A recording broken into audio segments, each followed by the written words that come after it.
Hello. I thought I'd cut out the middleman and start just streaming. Hello, everybody. Okay, so I don't know what's going on. I'm just going to let the stream kind of start and Jeb will check that, make sure everything is working. So I hope you'll just bear with me for a couple minutes because usually I start with my little intro video, but today I'm just kind of like going for it. I look a little blown out and yellow, don't I? I'm going to type a hi, everyone. That even work? Oh, yeah, I did. And it is 5, so I am streaming now. Let me see if I can change something about the exposure here in just a sec. And,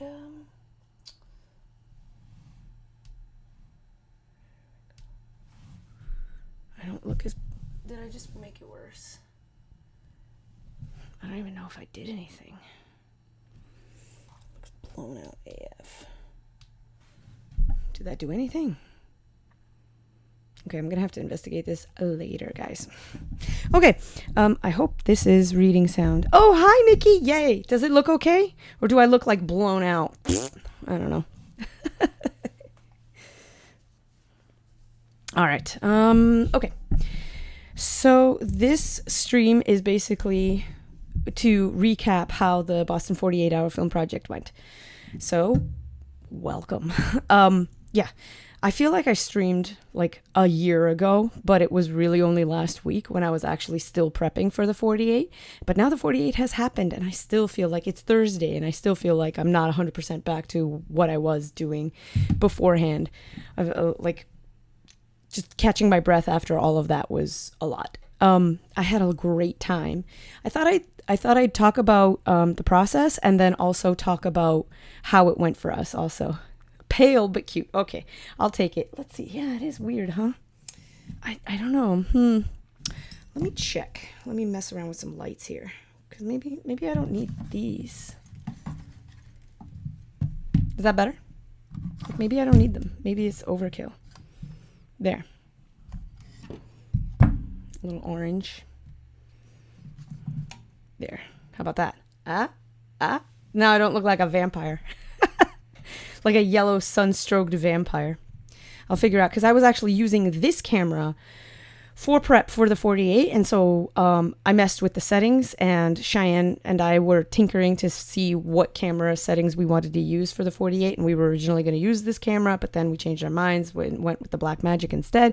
That was a whole thing, and so I haven't even taken a look at the settings. I haven't had a chance to double check that they are for streaming what they are, so we're just going to see what happens. Good times are had by all. Okay, so let me briefly walk you through the ideas and then walk you through how it went for us. So basically, as I talked about on previous streams and previous videos, and you feel free to watch the playlist that I have up on my channel, anybody who wants to, I talk at length about how to prepare for a 48, what it is, how to break it down, the pieces that you have to prepare, etc. For us, last week, the last few weeks, the pre-production phase basically for me started before New Year's because I knew that I wanted to lock down locations and a plan and a team very early on so that I could have as many ducks in a row as possible and match people's schedules and really build out the pre-production process as best I can. The first things that I started with were reaching out to the teammates I know had busy schedules. And I just kind of sent personal messages starting in the new year. Hey, I'm doing the 48 again this year. Are you available? Are you around? Mark your calendars this early out. And that happened right around New Year's. Like, no joke, January, I was texting people. I also reserved a location to serve as home base for our team to put stuff up. No matter what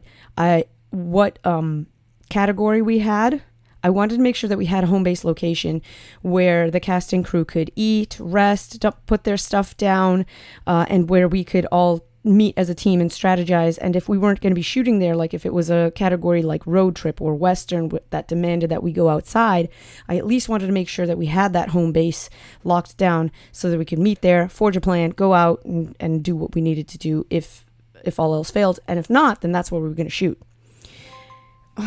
Hush you, I don't like that. I asked you not to connect. Stop connecting. Okay. So that's how that worked out. So I had the location locked down in January, and I was already reaching out to teammates January, February, March. Some people heard from me in April just because I knew that they had stuff in the air, and they said, hey, get back to me closer to the time, and then I'll let you know a firm yes or a firm no. Totally understood.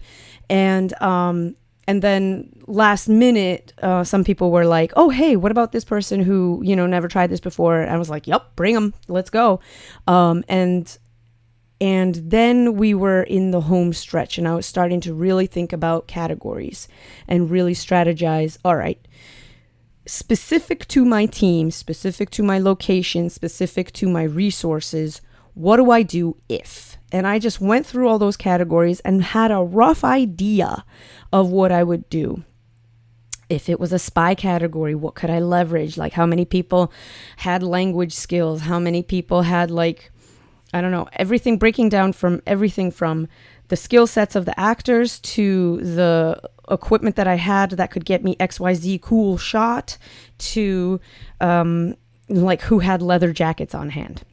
All of that, I kind of sat down, thought about my team and our resources, our collective resources, and broke down what was possible within that certain category. Then I went through and I kind of tried to patch as many things as I could. I even shopped for a little bit just in case we got the dreaded Western category, because I haven't done that yet. But last year we got musical, and we were able to pull it off because luck assigned us the perfect team and resources to be able to handle that category. And this year I was like, okay, but what if we get the other dreaded category of Western, which for some teams like in Buffalo or further out west where there's more access to like big stretches of land, but that's not possible here. I would be driving far out, at least an hour one way, just to get to access to a good location that could give me like a cool Western vibe. So started looking around local parks and started thinking about locations for that. Started sketching out story ideas. Well, I have XYZ actors, and they are able to pull off XYZ. And then I was thinking, okay, so let's sketch out some story ideas in case I get that category. And then finally, Thursday rolls around. I get an email. My sound guy dropped out. Life happens. It's a bummer. But yeah, I feel more bad for him than for anything else that's going on. I also got a couple emails further back, like a few weeks ago, before the prep, that other folks kind of had to change their plans because things came up. Life happens all the time. Hey man,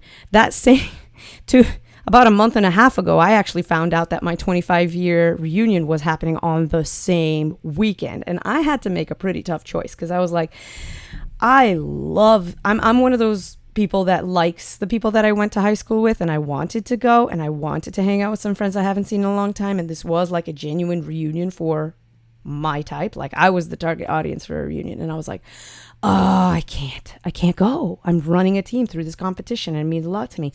So I had to just decide, like, no, I can't. I was even thinking, oh, maybe I could just swing by for an hour, but I couldn't even spare that time. I just couldn't. It was a 48 is an intense proposition. You gotta go full speed. And so, yeah, I mean, all that to say is that, like, there's lots of stuff going on, and you just kind of have to adapt. Filmmaking is all about adapting, and the 48 is like a compressed version of that experience, because you just have all of those experiences packed into 2 solid days.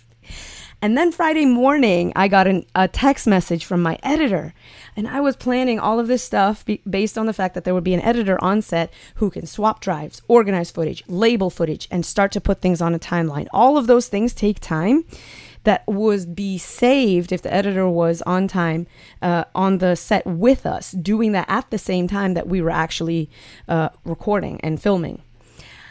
And she dropped out. Oh, well, now the game changed again, because thankfully I have a little bit of sound equipment that we were able to use, and my DP brought a person who was able to like hold the boom, and I told you guys about the 32-bit float that I was so excited to get. I finally pulled the trigger on that and got myself the nice Zoom F8 recorder. I'm still very excited about that. I'm going to use it for other shoots for sure. And it was lucky that we had something, right? More than just in-camera audio. So I was very excited about that. And then, so we were able to kind of patch it, not badly, with that. It's not the same as having a dedicated sound person who has lavs and monitors all the things and like monitors all the multiple channels and like labels all the things and everything else. But hey, man, we did great for what we had. We had the equipment and we had a very, very good guy running sound. Shout out to Javier. Hi, you did a great job. I love it. All the sound files really came out sounding really good. So thank you.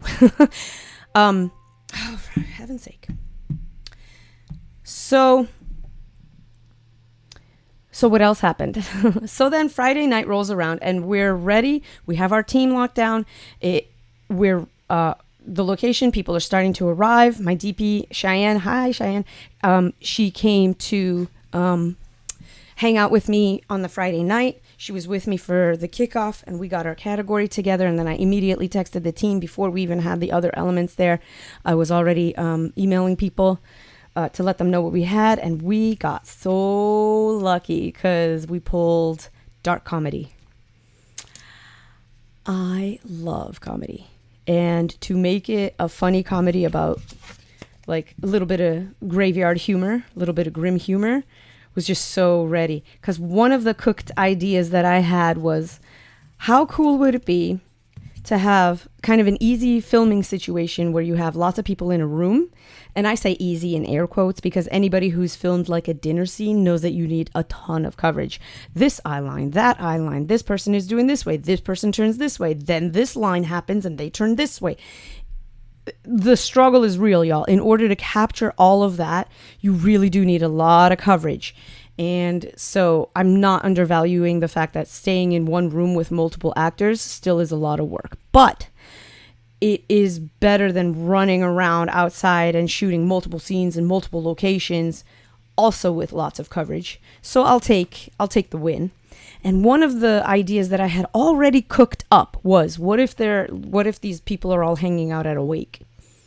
And so as soon as I heard dark comedy, I was like, wakey, wakey, let's go. This is happening. I'm so excited. Like I had it kind of in my head, like the structure was already pre-thought. And so I was like, oh, I know exactly what we're doing. Like I know the idea of what we're doing. And then the elements were announced. We were already talking about who's going to play what. Cheyenne stayed with me tinkering with camera equipment as well as helping me break the story. Then Nikki Lowney, who's an amazing writer, comedian. Hi, Nikki. I know you're in. I know you're on chat. She also hopped on Zoom with us, and the three of us talked for, what was it, like a half hour, an hour? I don't even remember how long it was. It was such a fun conversation. And we were talking about the same things that I was just telling you about, which is all the actors that we had on our team. And let me read them off because these are some stellar actors. So Petra Dennison came from New York to play with us. Amelia Favata came from New York to play with us. Joe O'Donnell came from New York to play with us. And then local talent, we had Vlad Alexandrov. We had, I just don't want to miss anybody's name because I'm notorious for that, Nikki Lowney, hi. And we had Dan Milk, first timer. He did a great job. Like I didn't really know what role to assign him because I'd never even seen him before. So he was one of the wild cards on set where I was like, okay, I'm excited that we're going to have a newbie on set with us. And like he wanted to try acting and I was ready to go, but I didn't know what to give him to make him really sparkle and shine. But I was like, okay, I'm going to throw him this in there. And then we had Chris Salvi, who anybody who's been watching my channel saw the interview with Chris Salvi. He's amazing. Nikki, you were unbelievable too. Just a stacked cast. Nikki, am I right? Like this was like a talented room of actors, right? And so we were breaking the story down for to highlight who does what. We knew the character at this point was going to be Tia Thompson, who is an Olympic athlete. It was up to us to decide what kind of sport. It was left open. So Olympic athlete, the prop that was required was a toothbrush, which hilarious. And the required line of dialogue was keep it to yourself, which I appreciate that this year they went with like a gender neutral line, because in prior years, right? Nikki says they were awesome, and she's absolutely right. Like, they were. And and so we worked that in, like, though the required elements were easy enough to work into the script, but we made a funny thing where the toothbrush was actually how I died, and my character was going to be the Olympian, and everybody there was at my wake and talking trash about me. Like, basically, I Scrooged it in my living days, and everybody who was at the wake hated me, but they were there for XYZ reasons. And so we were breaking out the story of why each person, to give them all a motivation as to why they were there. Vlad Alexandrov speaks 12 languages and counting. He wants me to to remind everybody that he's not done learning, and I appreciate it. I'm a fellow polyglot, so I was like, oh, I can use this. And so I gave him a hilarious kind of twist. Well, I won't spoil it because you should come to the screening. I used that to comedic effect. I just made sure that every single person was playing in a way that I think they would enjoy. And so after Nikki and I and Cheyenne finished chatting about the skeletal structure of the script, I kind of went into my little emotionally hidey hole. I know Cheyenne had to go home. She was tired because she came just after work, and she hung out with me talking all this strategy about stuff. And I was like, I will see you tomorrow. Like, we were barely conversant towards the end of the chat. And then I sat down and went into my little hidey hole, and I wrote the script. I had most of it written by 10, and then I was putting on that final spit polish. I was putting all of that on there well until like 1 a.m. I think I sent out the final version at 2. And not only that, but as if the universe wanted to kick me in the teeth, the iPad with the app that I typically use, which is Final Draft on the iPad version, I have written, like literally maybe 4 dozen scripts on there to various stages of completion. I think I've completed must be about 25, 30 scripts over the past several years of having this iPad. And this night of all nights is the night it decided to not work. So I'm like, oh, it really threw me off my game. You wouldn't think it would, but it did, because everybody else has their sort of writing style, and most writers have their templates in Word, or they use this online software that I'm starting to get acclimated from, but I don't remember the name of. I don't know who uses what to write what scripts, but once you get used to a program, you kind of get used to the formatting style. You develop your own speed, your own sync, your own rhythms with it. And to have my program, my little hidey hole home of writing taken away from me the night that I needed to do a 48, I was like, I guess I'm into notes I go. And so I opened up notes and I wrote the damn thing in there. And then I had trouble because the iPad was really acting up, so it wasn't even connecting to the internet. So I had to airdrop it to my phone, from whence I could convert it to a PDF and then send it to people. It was dumb. It was like, okay, thank you so much, universe. But I finally got it done, and that's why it took me until 2 o'clock in the morning, until not just 1 o'clock in the morning. So that cost me some sleep. So I always try to factor in rest into the 48s when I do it, because I know that a majority, I can't speak for everybody obviously, but a majority of people that I know and have had this conversation with, they're not very good power nappers.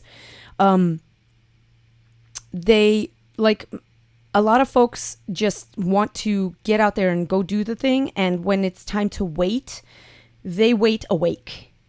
I know, right? I can't imagine writing in notes. Nikki, right? What do you use for editing, for writing your screenplays and your plays? What kind of software do you use? Because I don't think it's the same as Final Draft, is it?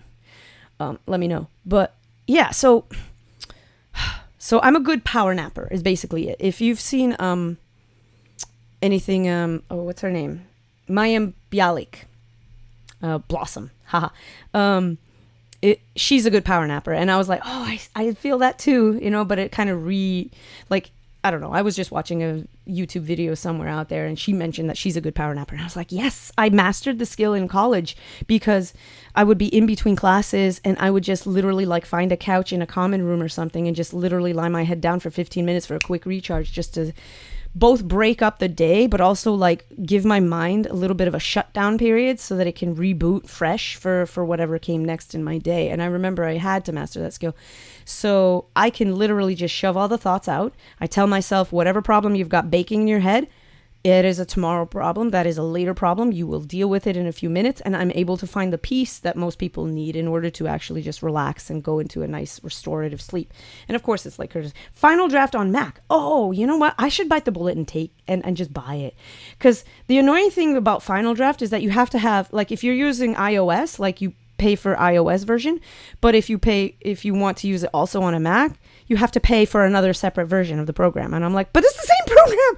I know that it's different. I know that they programmed 2 different versions, but it's annoying. It's like the same product in 2 different platforms and you're making me pay for it twice. Harsh, bros. Harsh. But at least it's like a one and done kind of purchase instead of like a multiple like subscription model. I'll buy the updates, but for heaven's sake, like, yeah, no thank you to the subscription model. I would literally make my own template that I would just use and reuse if I had to face a subscription model. So I appreciate it on that score. Yeah, I should just buy it, right, Nikki? I should just stop deliberating it and just own the Mac version. Especially now that I actually have a laptop that I can take with me multiple places. It didn't make sense when I had my base computer and was just working off of that, but now it kind of makes more sense, right? Yeah. So that was pre-production phase. What a mess, right? What a hot mess. And it's beautiful though, right? Because it's like problem solving before the problems become problems.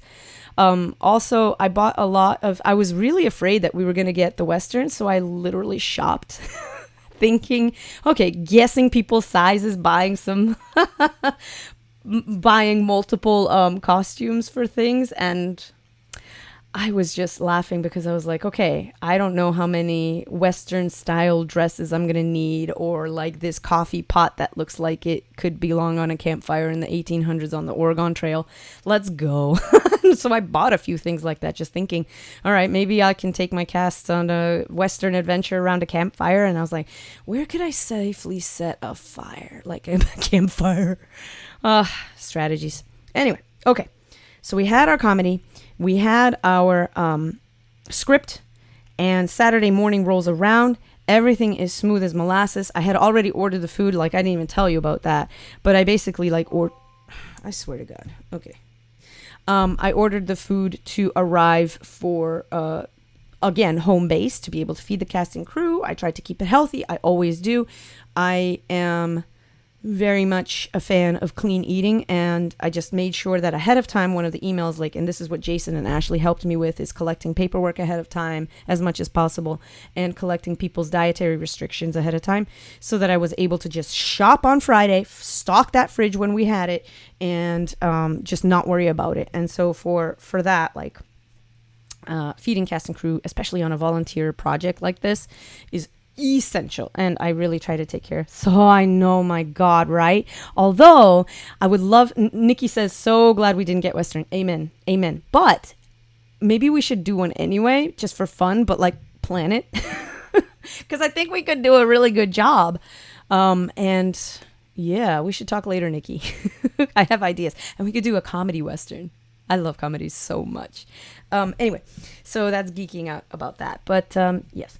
So then Saturday rolls around. Everybody's coming at the call times that they are. And, we're opening the sound gear, some of which I hadn't opened because I didn't even get a chance to unbox it for you guys. Like, I was just like, no, we need to do... It's time. It's time to open it. It's getting unboxed on set.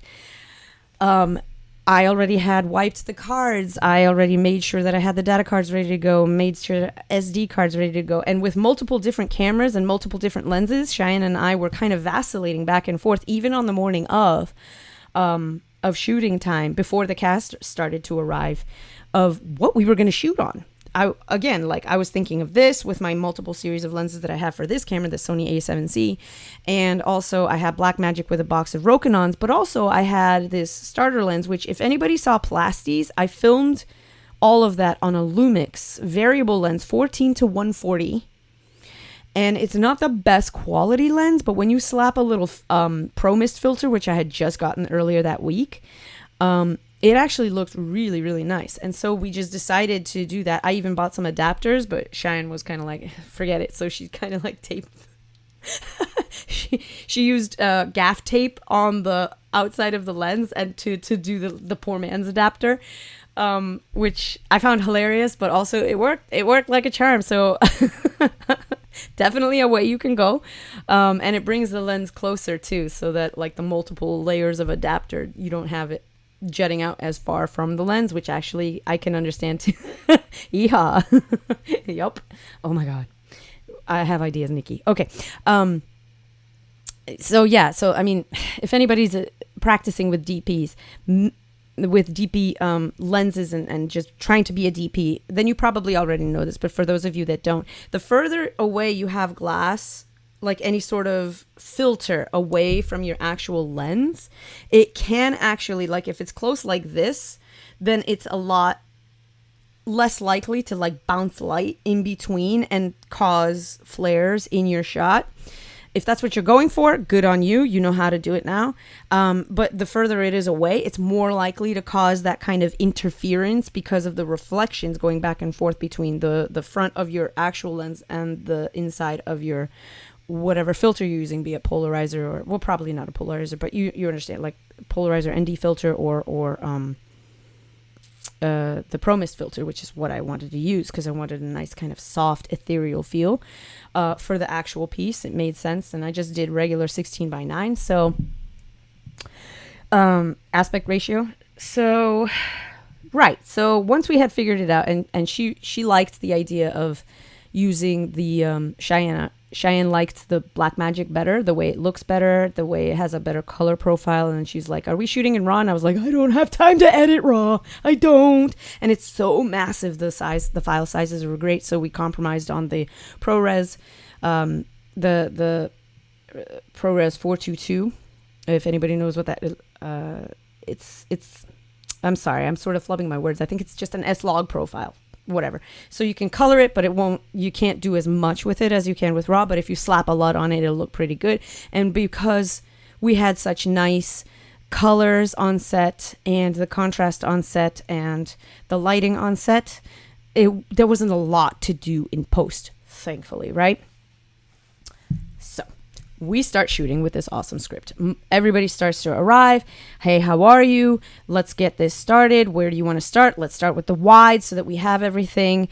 And I knew that I wanted to kind of edit in sequence and film as much in sequence as we possibly could. So that's kind of what we did. We filmed the whole thing in sequence, but we also got coverage of everything. And I'm telling you, like, Cheyenne did not compromise on, the reaction shots, the eye lines. Every single person had all of that coverage.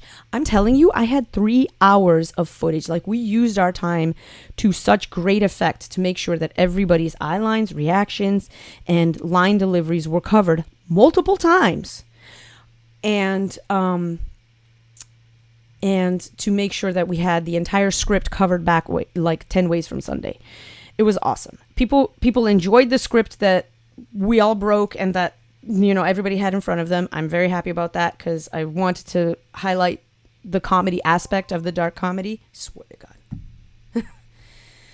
And my phone keeps trying to connect to my laptop. It's very annoying. I haven't figured out why, but I will figure it out for next time so that stops happening. But anyway, so we shot everything, and oh my God, it all looked really nice. It all looked great. Everybody behind the scenes was an absolute rock stars. Everybody in front of the camera was an absolute rock star. Like, every comedic moment that could be found was found, and there was a lot of improv on set as well. And when we flubbed a line, like, somebody inevitably was all over it with some sort of a yes and moment. So we had a lot of really funny additions to the script from each character, a moment, a face, a line, a reaction, a tweak of an eyebrow, like all of that was in there. It was just really pitch perfect. And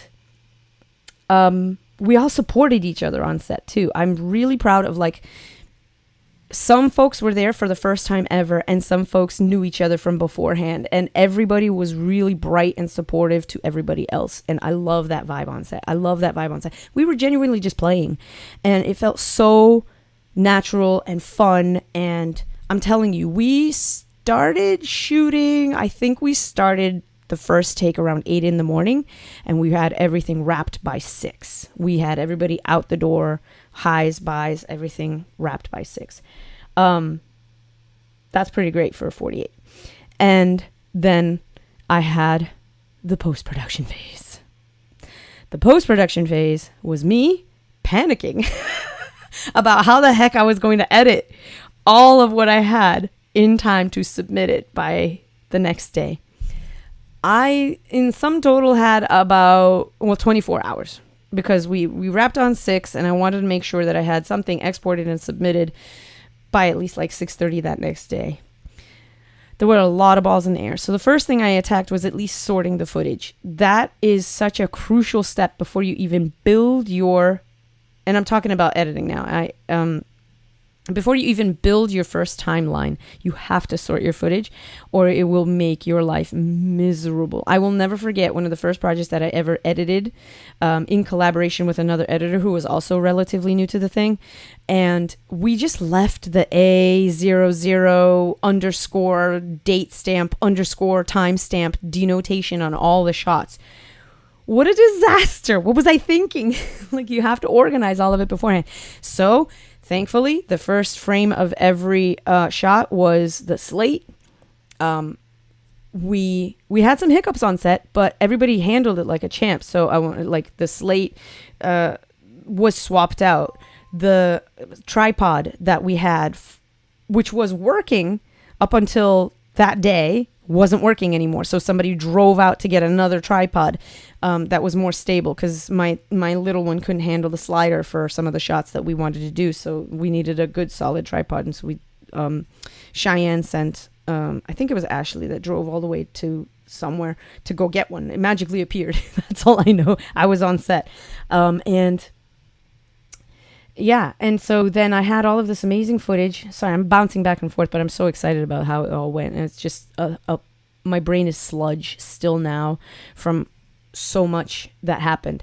And then we're editing all of this, and I made sure, first things first, tie the shots from the frame, rename the shot, then go into the sound file bucket, find the appropriate sound file bucket, sound file, and link that, rename everything, put it all into one folder, take out the ones that are obvious flubs, take out the false takes, and take out the ones that have bloopers in them. I even had like a separate one for bloopers. Like, eventually if I do a blooper reel, I'll be able to pull it out because I've already sorted it. So once the footage was sorted, that was 1:00, and I swear to God, I was falling asleep on the keyboard. Like, I was taking little mini cat naps because I hadn't even sorted all the files. We had 96 sound files and 46. Because we had a few false takes in there, and we had 46 video files, and all of them were long. Not all of them were like, some of them were creeping up to 20 minutes, and some of them were only about 3 minutes long, but all of them were long. So we had a lot of footage to go through. But thankfully, because I was the one editing it and I was on set, and thank you to John, who was excellent at taking notes. I had a really good script supervisor note log of what shots had what inside. So I was able to catalog everything really quickly. That is such a masterful help. Like, even just a scrap of paper with a few notes on it is such gold to an editor. Don't forget your scripties on set, guys. Seriously, if somebody's just taking notes real quick, like, hey, can you jot down that take 4 was the winner? Like, that saves me so much time. And yeah, long story short, at 1:00 or so, I had to call it because I was passing out. But thankfully, I had all of the files sorted. Fast forward to the following morning. I wake up around 5:30, 6:00, and I am back at the computer at like 6:15. So 6:15 in the morning, I start editing, and I don't stop until we have something to submit. And I was so proud of the fact that despite all the stress and despite all of it, like I just basically went full whole hog. Priority number one this time was to put everything on the timeline that everybody had done really well. If there was a facial expression I knew I wanted to get in there, it was going in. If there was a really great line read, if I knew that this take was particularly perfect, that all went in there. And I edited in sequence. So for those of you who edit, some of you know that, yeah, I mean, that's kind of how you start. Or some of you know that I like to clean up the sound files first, which I do. I usually go in through all 46 or whatever it was that actually made the final timeline. And I would go into Adobe Audition, clean up the sound, take out the room tone, and really like run a de-esser and all of this stuff to kind of make the amplitude level and all this stuff. But I opted not to start there this time because what I really wanted to do with the first cut, especially since I knew that I was going to do a director cut afterwards, is start with the gold. And everybody had brought such their A game for the comedy pieces that I wanted to get those reactions. I wanted to get those funny faces. I wanted to get those funny line reads. I wanted to get those stumbles. I wanted to get everything as much as I possibly could onto the timeline. And here was another challenge. Looking at all the footage that we had, which literally was over 3 hours worth. Remember, part of the thing of a 48 is that your film can be no shorter than 4 minutes, but no longer than 7. And that's without the credits. So you can't have action going on through the credits. It has to be something non-important if you're going to run credit, which we did, by the way. That was kind of like, well, no spoilers. You'll have to go see it. But we used the credits to get an extra laugh. But we didn't use it as part of the film, if that makes sense. So, so I knew that I had to hone it down even more. So what was on the scripted page was, I think, 9 pages of dialogue. I really overwrite. Sometimes I do. But I had it in my mind that it was going to be fast-paced, like Aaron Sorkin style dialogue, fast-paced. And I kept reiterating that on set, and everybody delivered their lines really quickly and really nicely without losing that natural feel to it. So what my job is to kind of very judiciously cut out the cruft that I could live without. So we don't need to see everybody stand up and present and everybody sit down and do everything else. We have that coverage, but we don't need it. And so what wound up with the final cut was definitely like more snappy, and also containing a lot of really good reactions from everybody that was bringing their A game on set. And I'm so proud of myself for like being able to actually put a button on that. So yes, there's a typo somewhere. You're going to have to see it to find it.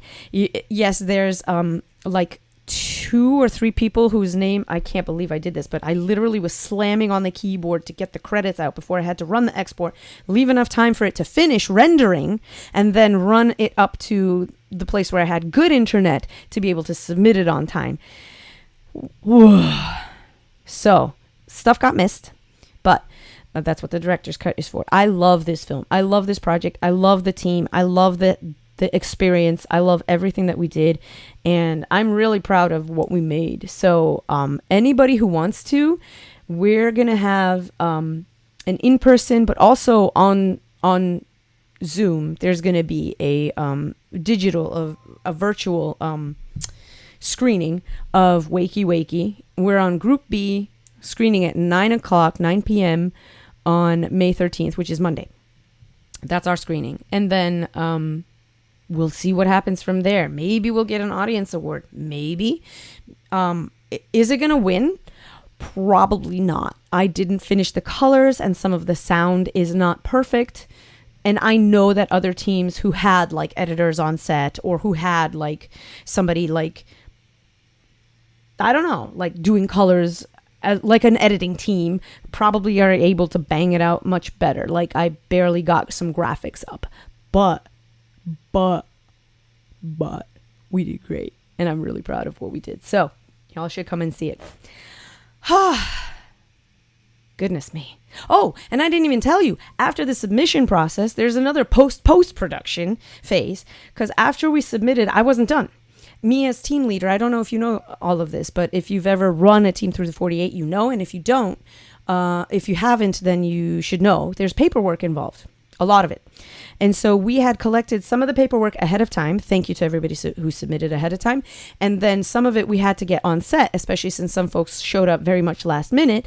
And so they filled out the form, the waiver form, on the day. And then Ashley, who is an awesome producer, took snapshots of all of this, digitized it for me so that I wouldn't have to worry about it on the day. And she sends me an email with everybody's filled out whatever so I could submit it electronically. Huzzah. Big time save. Thank you so much. And then after that, Jo, who was in the film, she was awesome. I don't want to spoil what her character was, but it's tremendous. She tinkered around with one of the still frames that I sent her, and she made us a movie poster. So I submitted that also. And then a huge shout out to Joseph LaForest, who is a photographer local to the Boston area. And he was doing BTS for us, video and photography. And he was taking video. He gave me like a 2.5 hour like documentary style like footage of us working, plus a bunch of photos that we can use. I'm going to construct it into some sort of a behind the scenes making of featurette for us. And that'll be, available soon. And I'm really proud of like the entire team. Like we just did an awesome job. So I'm very happy with how it came. Nikki, what did you think? That was a lot of fun. I've been trying to get Nikki onto my 48s at, I think this is like maybe the second or third time. Well, basically since guidance, since we met. And I'm not sure, it didn't work out in prior years, but she was able to come with us even though it was her birthday, which was so much fun. And so, yeah, so we just had a great time doing the 48. My adrenaline is rushing just reliving all of that with you guys. Like it was so fun, but it was a lot. And it was also a lot of fun. Yeah, I can't wait to see the screening on the big screen. I can't wait to see people's reactions to it. I wonder how it's going to go over, because I know that everybody on set was having a really good time. And I know that everybody on set who sees the screening is going to laugh at, all the right places and see and really like seeing how it came out. But how's it going to work with a total stranger? I know so you're not allowed to screen it ahead of time. That's a big, big no-no. So I would never put it up ahead of time because I don't want us to get DQ'd. But, yes, I'm so glad. It was a lot of fun, right? If I do more 48s in the future, please come. Save those first 2 weekends in May, because it's always in the first 2 weekends of May. Yes. So, yeah, I don't have any sort of audience feedback on how it went. But I know that I was able to submit it while Jo and Amelia still were with me on Sunday night. They were able to come out. And then I know that I called Cheyenne, but she didn't see it yet. She hadn't seen it yet. And so I know that they laughed at all the right places, and so that made me very, very happy. And I look forward to seeing it on the big screen with an audience to see what they think, to see what a room full of strangers thinks. And it's just fun. I just love filmmaking, you guys. Like, you know this about me. I can't wait to... Yay, Nikki's in for next time. Good. Oh my God, Nikki, you slayed your character. I gave you... Oh my God, that was a lot of fun. Okay, so, man, I don't know. My sister cracked up just hearing the title and knowing it was about a week. Yes, that was my... I'm so happy. Good. That was my hope. I'm a ham. I'm an absolute ham when it comes to certain jokes like that, and it makes me very happy. So I'm gonna turn down the volume on this. Yes, perfect. Yeah, anybody have any questions about what it's like to run a 48? Leave a comment and I will get back to you. And if anybody wants to see any sort of videos about what it's like to do pre-production for a 48, what is a 48, what categories could come up, what props could come up, all that jazz, hit up my playlist. it's there for you guys because I've done it already. So I just literally made the videos to share that knowledge.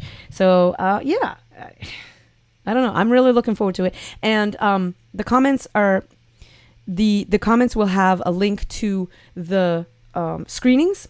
So hit up the link in the comments for the screenings, and I can see you virtually as you enjoy the film that we made. And yeah, stay tuned to this channel for more stuff. That was pretty much all I had for you. I have to go sleep for about a year, and then I will see you when I recover from that. And in the meantime, yeah, have fun making some movies and have fun making some art. Thank you for joining me today. All right, take it easy. Bye.